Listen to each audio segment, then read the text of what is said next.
Good morning. मैं doctor सरिता कुमावत आपको आहार एवं पोषण यानी फूड्स एंड न्यूट्रिशन विषय पढ़ा रही हूँ और उसमें सिलेबस के अनुसार हमारा पहला और दूसरा चैप्टर कंप्लीट हो गया है और तीसरा chapter study of common foods अभी इन दिनों चल रहा है और उसमें भी कुछ फूड स्टफ्स को मैंने कवर कर लिए हैं, जैसे अनाज है, दालें हैं। और अब आज हम पढ़ेंगे नट्स एंड ऑयल सीड्स, सूखे मेवे और तेलीय बीज।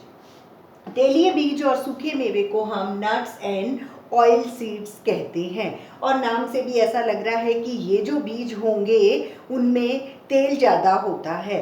तो हाँ, ये वही सारे सीड्स हैं जिनमें फैट ज़्यादा होता है और जिनसे हम तेल निकालते हैं, जिनका तेल हम निकाल के और जो दैनिक जीवन में हम उपयोग में लेते हैं वो सब इन्हीं तेलीय बीजों से ही तेल निकलता है। और सूखे मेवे नट्स यानी काजू, बादाम वगैरह, तो वो सब जो है सूखे मेवे और तेलीय बीज वो एक ही कैटेगरी में आते हैं। तो तेलीय बीज और सूखे मेवे में कई सारे एग्जाम्पल हैं, तिल, मूंगफली, काजू, बादाम, नारियल, कई सारे इसमें एग्जाम्पल होते हैं। सॉरी। इन बीजों में प्रोटीन बहुत अच्छी मात्रा में होता है और उसके अलावा इनको तेल निकालने के काम में लिया जाता है और इसलिए जब प्रोटीन बहुत अच्छी मात्रा में है और ऑयल भी बहुत अच्छी मात्रा में है, जिस भी बीज से हम ऑयल निकालेंगे तो वो ऑयल के साथ साथ हमें एनर्जी भी देगा, क्योंकि 1 ग्राम तेल या घी हमें 9 किलो कैलोरी देता है। तो जिसमें भी तेल घी ज़्यादा होता है तो वो हमें कैलोरी ज़्यादा देगा, ऊर्जा, इसलिए ये ऊर्जा में अच्छे होते हैं। और तेल निकालने के काम में आ रहे हैं इसलिए वसा इसमें अच्छी होती है, तो ऊर्जा में बहुत अच्छे होते हैं। ये ऊर्जा अच्छी मात्रा में पाई जाती है, वसा बहुत अच्छी मात्रा में पाई जाती है। और सबसे पहले मैंने कहा कि इन सूखे मेवे और इनमें प्रोटीन बहुत अच्छी मात्रा में पाया जाता है। ये तो इन जनरल बात हो गई। अब हम एक एक का डिस्क्रिप्शन देखेंगे कि जैसे मूंगफली, तो मूंगफली में कितना प्रोटीन होता है। 100 ग्राम अगर हम मूंगफली खाते हैं तो 22 से 28 ग्राम हमें प्रोटीन मिलता है, यानी 22 से 28 ग्राम परसेंट प्रोटीन मूंगफली में पाया जाता है। मूंगफली में तेल 45 से 50% होता है, इसीलिए हम मूंगफली का तेल सबसे ज़्यादा खाते हैं। और ये जो तेल होता है इसके अंदर असंतृप्त वसीय अम्ल पाए जाते हैं और उसके अलावा ये प्रोटीन, ये तेल, उसके अलावा जो प्रोटीन होते हैं इसमें वो ग्लोब्यूलिन प्रोटीन है। जो प्रोटीन पाए जाते हैं मूंगफली में वो है ग्लोब्यूलिन प्रोटीन। और ग्लोब्यूलिन में भी 2 अलग अलग तरह के ग्लोब्यूलिन है, अरेकिन और केन अरेकिन। मतलब प्रोटीन में हाई होते हैं, हाई कंटेंट है मूंगफली का और उसमें प्रोटीन ग्लोब्यूलिन नामक प्रोटीन्स पाए जाते हैं। और ग्लोब्यूलिन में अगर नाम याद रह सके तो हम रख सकते हैं अरेकिन और केन अरेकिन नामक ग्लोब्यूलिन प्रोटीन मूंगफली में पाए जाते हैं। उसके अलावा तेल और प्रोटीन के अलावा फॉस्फोरस बहुत अच्छी मात्रा में पाया जाता है और कैल्शियम और आयरन, लोह तत्व, कैल्शियम और लोह तत्व थोड़ा कम यानी साधारण मात्रा में पाया जाता है। और विटामिन्स में अगर हम देखते हैं तो थायमीन, नाइसिन और पेंटोथेनिक एसिड, मतलब विटामिन बी में बहुत सारे विटामिन बी होते हैं, 10-11 तरह के, तो उसमें भी थोड़े थोड़े से विटामिन जो हैं वो अलग अलग मात्रा में पाए जाते हैं। जैसे थायमीन है, ये भी विटामिन बी है, नाइसिन भी, पेंटोथेनिक एसिड भी। तो थायमीन, नाइसिन और पेंटोथेनिक एसिड ये तीनों तो मूंगफली में अच्छी क्वांटिटी में पाए जाते हैं, लेकिन राइबोफ्लेविन थोड़ी कम मात्रा में, मतलब साधारण मात्रा में पाए जाते हैं। ये भी एक विटामिन बी होता है। और लाइसिन, थ्रियोनिन और मिथियोनिन, ये जो है वो अमीनो एसिड्स हैं। लाइसिन, थ्रियोनिन और मिथियोनिन ये सारे बहुत कम मात्रा में पाए जाते हैं। मतलब अगर कोई मूंगफली खाएगा तो उसमें भी मिथियोनिन नहीं पाया जाता।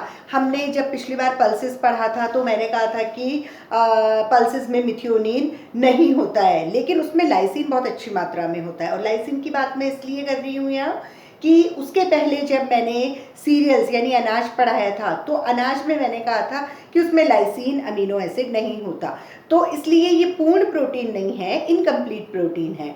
तो लाइसिन अनाज में नहीं है लेकिन दाल में है, तो दाल को अगर अनाज के साथ मिक्स करके खिचड़ी या कुछ भी बनाए तो लाइसिन उसको मिल जाएगा अनाज को, जबकि दालों में मिथियोनिन नहीं होता, तो मिथियोनिन अनाज में होता है। तो इस तरह से जो खिचड़ी बनती है या फिर अगर हम खीर बनाते हैं, राब बनाते हैं, तो उसमें कोई भी एक चीज़ किसी में नहीं हो, जैसे अनाज यूज़ हो रहा है तो लाइसिन नहीं है तो लाइसिन कहीं और से मिल जाएगा, अगर वहाँ दालें यूज़ हो रही है तो मिथियोनिन नहीं है तो मिथियोनिन कहीं और से, मतलब पूर्ण प्रोटीन हम हमारे शरीर के अंदर ग्रहण करते हैं। लेकिन हम यहाँ देख रहे हैं कि मूंगफली में मिथियोनिन नहीं है और लाइसिन भी बहुत ही कम मात्रा में पाया जाता है, लेकिन दूसरे जो अमीनो एसिड्स हैं वो दूसरे जो विटामिन बी हैं वो अच्छी मात्रा में पाए जाते हैं। तो ये सब जो है वो मूंगफली का हुआ कि मूंगफली हमें जो है वो तेल निकालने के लिए सबसे ज़्यादा उपयोग में आती है, लेकिन प्रोटीन भी बहुत अच्छा होता है, प्रोटीन ग्लोब्यूलिन होता है, कुछ इसमें फास्फोरस नामक मिनरल्स पाए जाते हैं, थोड़े बहुत विटामिन पाए जाते हैं, विटामिन बी में थायमीन, पेंटोथेनिक एसिड और नाइसिन, लेकिन राइबोफ्लेविन कम पाया जाता है। और ये जो प्रोटीन्स हैं अरेकिन, कैन अरेकिन, ये ग्लोब्यूलिन्स में है, तो ग्लोब्यूलिन ज़्यादा पाया जाता है लेकिन लाइसिन, थ्रियोनिन और मिथियोनिन अमीनो एसिड कम पाए जाते हैं। उसके अलावा मूंगफली को तेल निकालने के अलावा हम सप्लीमेंट्री फूड की तरह भी काम में लेते हैं। सप्लीमेंट्री फूड का मतलब ये है कि अगर किसी बच्चे को या किसी बड़े को भी दूध से एलर्जी है तो दूध की चीज़ें अगर वो नहीं ले सकता है तो मतलब मूंगफली को भिगो के मिक्सी में पीस के उसका दूध बना के उसका दही भी बना सकते हैं, मक्खन भी बना सकते हैं। तो मतलब दूध को हम पूरक आहार यानी सप्लीमेंट्री फूड की तरह हम इसको काम में ले सकते हैं, मक्खन वगैरह भी बना सकते हैं और मूंगफली को बहुत तरह से खा सकते हैं, चिक्की बना के, बर्फ़ी बना के, सेक के, तल के और लड्डू में डाल के या किसी भी रूप में हम मूंगफली को खा सकते हैं। एक बहुत इम्पॉर्टेंट चीज़ है मूंगफली में कि जब गीली मूंगफली आती है सर्दियों में, जब मूंगफली उगती है तो हम गीली मूंगफली भी खाते हैं और हम बड़े शौक से खाते हैं क्योंकि वो भीगे हुए काजू की तरह होती है, बड़ी टेस्टी होती है, लेकिन उसमें थोड़ा सा ध्यान रखना पड़ता है कि गीली मूंगफली में एक विषैला पदार्थ, एक टॉक्सिन होता है, ये एस्पेरिगलस फ्लेवस नामक विषैला पदार्थ होता है जो कि एफ्लाटॉक्सिन नामक विषाक्त पदार्थ पैदा करता है। मतलब एफ्लाटॉक्सिन तब पैदा होएगा जब गीली मूंगफली होगी और गीली मूंगफली में थोड़ी फंगस जैसी आ जाती है, काली काली सी हो जाती है वो, तो वो जो काली फंगस है वो एस्पेरिगलस फ्लेवस नामक टॉक्सिन्स यानी विषैला पदार्थ होता है। तो वो हमें वो मूंगफली नहीं खानी चाहिए, इसलिए हमको गीली मूंगफली नहीं रहनी देनी है, उसको बिल्कुल पूरी तरह से सुखा देना है जिससे कि उसमें कोई भी तरह का फंगस ना लगे। तो इसलिए अगर हम पूरी उसको सुखा देते हैं तो फिर मूंगफली में कभी भी फंगस नहीं लगती। ये सारा मूंगफली के बारे में था। अब जो तेलीय बीज दूसरा हम ले रहे हैं तिल, तो तिल में 16 से 20% प्रोटीन, मतलब 100 ग्राम अगर तिल खाते हैं तो 16 से 20 ग्राम प्रोटीन हमें प्राप्त होता है। वसा में 55 से 60% वसा होती है, इसलिए तिलों को भी तेल निकालने के काम में लिया जाता है। इसके अंदर विटामिन्स में विटामिन बी यानी थायमीन, थायमीन बहुत अच्छी मात्रा में होता है, लेकिन राइबोफ्लेविन और नाइसिन ये थोड़ी कम मात्रा में पाए जाते हैं। और तिल में कैल्शियम बहुत अच्छी मात्रा में होता है, लेकिन वो ऑक्जेलेट रूप में, मतलब छिलकों में पाया जाता है, ऑक्जेलेट रूप में तो बहुत ज़्यादा यूज़ नहीं होता।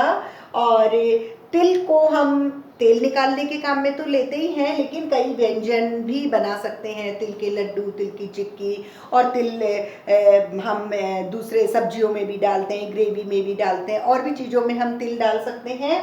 और तिल दो तरह के हैं, एक सफ़ेद तिल होते हैं, एक काले तिल होते हैं, और काले तिल में आयरन बहुत अच्छी मात्रा में पाया जाता है। और इसीलिए अगर हम काले तिल और प्रोटीन तो बहुत अच्छा है ही इसमें तिल में, तो काले तिल के अगर लड्डू बना के खाते हैं तो जो काला वाला गुड़ है उसमें बहुत अच्छा आयरन, और काले तिल में प्रोटीन और आयरन होता है, तो एकदम हीमोग्लोबिन शूटअप होता है, बढ़िया ज़्यादा हो जाता है अगर किसी के रक्त अल्पता यानी एनीमिया रोग होता है तो।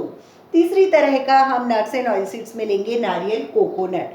कोकोनट में प्रोटीन और वसा बहुत अच्छी मात्रा में पाई जाती है।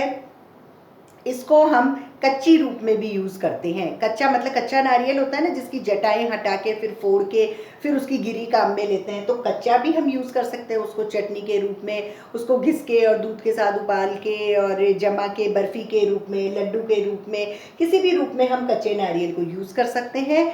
सूखे नारियल को भी हम चटनी के रूप में, लड्डू में डालने में या फिर किसी व्यंजन में डालने में यूज़ कर सकते हैं, या सूखे नारियल का जो घिस के पाउडर आता है, नारियल पाउडर जिसे कहते हैं, उसकी बर्फ़ी वगैरह बना सकते हैं, तो वो भी हम कर सकते हैं। और ये भी नारियल भी जैसे मूंगफली यूज़ होती है वैसे नारियल को भी हम सप्लीमेंट्री फूड की तरह यूज़ करते हैं। नारियल का भी मतलब दूध वगैरह बनता है, उसको मिक्सी में करके और उसका पूरा पानी निकाल लेते हैं, और तो उस रूप में भी हम नारियल को यूज़ करते हैं। और इससे भी जब कच्चा होता है तो हम नारियल का पानी जो स्ट्रॉ डाल के पीते हैं, बिल्कुल ग्रीन कलर का नारियल होता है, तो बिल्कुल कच्चा, और फिर वो जो जड़ आ जाती है उसमें ऊपर, तो उसकी गिरी हम काम में ले सकते हैं, और बिल्कुल सूखा होने के बाद भी हम नारियल काम में ले सकते हैं। तो इस तरह से आज जो टॉपिक पढ़ा है वो है nuts and oil seeds. Nuts and oil seeds यानी तेलीय बीज और सूखे मेवे, इनमें बहुत सारे एग्जाम्पल हैं, तिल, मूंगफली, काजू, बादाम, ये सब जो हैं वो प्रोटीन बहुत अच्छी मात्रा में रखते हैं और वसा बहुत अच्छी मात्रा में रखते हैं। थोड़े बहुत ये विटामिन और मिनरल्स यानी खनिज लवण भी रखते हैं। इनको अधिकतर तेल निकालने के काम में लिया जाता है, और इसीलिए ये ऊर्जा, वसा और प्रोटीन में अच्छे होते हैं। मूंगफली को हम अधिकतर तेल निकालने के लिए काम में लेते हैं, उसके अलावा हम सप्लीमेंट्री फूड की तरह भी काम में ले सकते हैं। मूंगफली हम कच्ची भी खा सकते हैं जब गीली होती है, और जब वो सूख जाती है तब भी बहुत सारे तरह के व्यंजन हम उससे बना के खाते हैं। लेकिन जब गीली मूंगफली होती है तो थोड़ा ध्यान रखना चाहिए कि उसको अगर पैक कर देंगे तो वो ऊपर से चिकना चिकना सा हो जाएगा और काले काली फंगस आ जाएगी, एस्पेरेगलस फ्लेवर्स, जो कि एफ्लाटॉक्सिन नामक विषैला पदार्थ बना देती है। लेकिन अच्छी तरह सुखाते हैं तो फिर ये टॉक्सिन्स नहीं होते हैं। और मूंगफली में 22 से 28% प्रोटीन और 45 से 50% वसा पाया जाता है। फॉस्फोरस बहुत अच्छा पाया जाता है, लेकिन कैल्शियम और आयरन बहुत कम मात्रा में पाए जाते हैं। और इसमें विटामिन बी में थायमिन, नाइसिन और पेंटोथेनिक एसिड अच्छी मात्रा में होते हैं, बाकी जो है वो कम मात्रा में पाए जाते हैं। प्रोटीन्स में ग्लोब्यूलिन्स पाए जाते हैं, और ग्लोब्यूलिन में भी अरेकिन और केन अरेकिन पाए जाते हैं, और लाइसिन, थ्रियोनिन और मिथियोनिन बिल्कुल कम मात्रा में मूंगफली में होते हैं। दूसरा है तिल, और तिल में 16 से 20% प्रोटीन, 55 से 60% वसा पाई जाती है। थायमिन बहुत अच्छी मात्रा में पाया जाता है, राइबोफ्लेविन, नाइसिन कम मात्रा में होता है। कैल्शियम इसमें बहुत अच्छी मात्रा में होता है, लेकिन छिलकों में ऑक्जेलेट रूप में होता है, इसलिए बहुत अधिक यूज़ नहीं होता। तिलों को तेल निकालने के लिए भी यूज़ करते हैं, दूसरे व्यंजन में भी यूज़ करते हैं। नारियल में प्रोटीन और वसा बहुत अच्छी मात्रा में होता है। नारियल को हम 3 रूप में काम में लेते हैं। एक बिल्कुल ग्रीन होता है, तब उसका पानी, फिर वो थोड़ा सूखा हो जाता है तो उसकी गिरी यूज़ करते हैं लड्डू, बर्फ़ी, चटनी, उन सब में। और तीसरा जब सूख जाता है तो उसका पाउडर, या फिर उसको छील के या काट के या घिस के कई तरह से हम इसको यूज़ कर सकते हैं। तो इस तरह से तेलीय बीज और सूखे मेवे का जो लेक्चर है वो कंप्लीट हुआ। अब नेक्स्ट टर्न पे दूसरा फूड स्टॉक पढ़ाएंगे। Thank you.